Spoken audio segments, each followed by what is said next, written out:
Hello, good morning.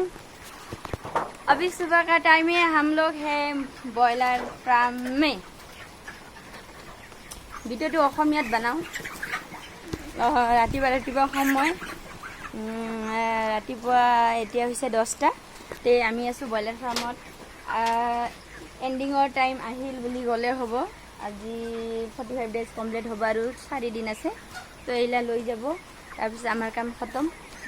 আমাৰ ৰাতিপুৱা কাম খতম হৈ গৈছে। এইফালে দানা দিয়া হৈছে। এনেকৈ খাচা গিলেনত পানী দিব লাগে, এনেকৈ যেতিয়া ডাঙৰ হয় ব্ৰইলাৰবিলাক এনেকৈ। তাৰপিছত বাতি থাকে সৰু সৰু, এনেকৈ পাইপলাইন থাকে, এনেকৈ দিব লাগে।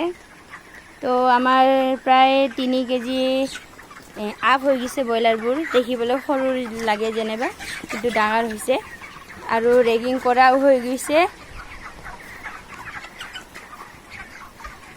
আৰু এইফালে ৰেগিং চলি আছে, আমাৰ এইফালে হৈছে ৰেগিং কৰা। আৰু এইফালে ৰেগিংটো এনেকৈ কৰে, এনেকৈ বাচন চাচন আহিলেও টানি দেই। বাচন চাচন উঠাৰ চিষ্টেম নাই, ডাইৰেক্ট কৰিব লাগে এনেকৈ। বাচন চাচন হাতেদি লাৰা চিষ্টেম নাই, এনেকৈ ৰেগিং কৰি যাব আপোনালোকে যদি ব্ৰইলাৰ ফাৰ্ম কৰে। পাছলৈকে যদি ভাবিছে, তে আমাৰ ব্ৰইলাৰগিলা গোটেই চাইড হৈ গৈছে, মানে যি ৰেগিং কৰিবলৈ হাতী সোমাইছে ফাৰ্মত। গোটেই ব্ৰইলাৰবিলাক বেচেৰা খাব এৰি চাইডত বহি আছে এয়া। তো আমাৰ এইফালে ৰেগিং হৈ গৈছে। বাতিবোৰ একেবাৰে ক্লিন, পূৰা ক্লিন। মৰ্ণিং টাইম পূৰা ক্লিন কৰিব লাগিব এনেকৈ ৰাতিপুৱা বাতিবিলাক, তেহে ব্ৰইলাৰ বাঢ়িব। চ' বাইদেউ, আপুনি কিমান দিনৰ পৰা ব্ৰইলাৰ পুহি আছে? আমি কৰা প্ৰায় 2 বছৰ হৈছে। আৰু ইনকাম পাতি কিমান হ'ল? ইনকাম যিমান ইনভেষ্ট কৰিছিলোঁ সিমানটো ওলাইছে, আৰু একচুৱেলি যিমান মানে হ'ব লাগে সেইখিনি ইনকাম হয়, আৰু এটা হাত খৰচ এটা ওলায়।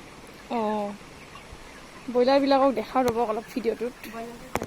ডাঙৰে হ'ল। ব্ৰইলাৰ কেইটা আছে? এতিয়া আছে আমাৰ বৰ্তমান 1500 ব্ৰইলাৰ।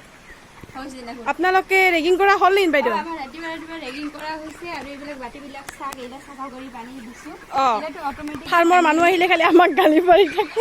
এইটো মানে বাতিবিলাক এনেকৈ চাফা কৰি দিব লাগে ৰাতিপুৱা টাইমত। তাৰপিছত এই খাচা গিলানত পানী দিব লাগে। 10 কেজি খাচা আছে, আৰু এইবিলাক দানা দিব লাগে। খাই আছে বৰ্তমান। সেইখিনি চেছ কৰাৰ পিছতহে আমি দিম। তাৰপিছত বৰ্তমান ব্ৰইলাৰটো খুব দিম। ব্ৰইলাৰ এটা বৰ্তমান 1500 আছে, ইয়াৰ ভিতৰত 2 পাৰি আছে। অঁ, এতিয়া দানা দিছে ৰাতিপুৱাই। দানা দিছোঁ অলপ, তাৰপাছত অলপ পিছত আৰু দিব। হাই গাইজ, দেখি লওক কিমান দানা দিব লাগে। এনেকৈ অলপ অলপ দিব লাগে, তেহে ব্ৰইলাৰগিলান ওজন বাঢ়িব। আৰু ইপিনেও খাই আছে ব্ৰইলাৰবিলাকে। আপোনালোকৰ যদি বাজেট কম আছে, মিডিয়াম চাই এটা ব্ৰইলাৰ ফাৰ্ম খুলি লওক আৰু ইনকাম কৰক।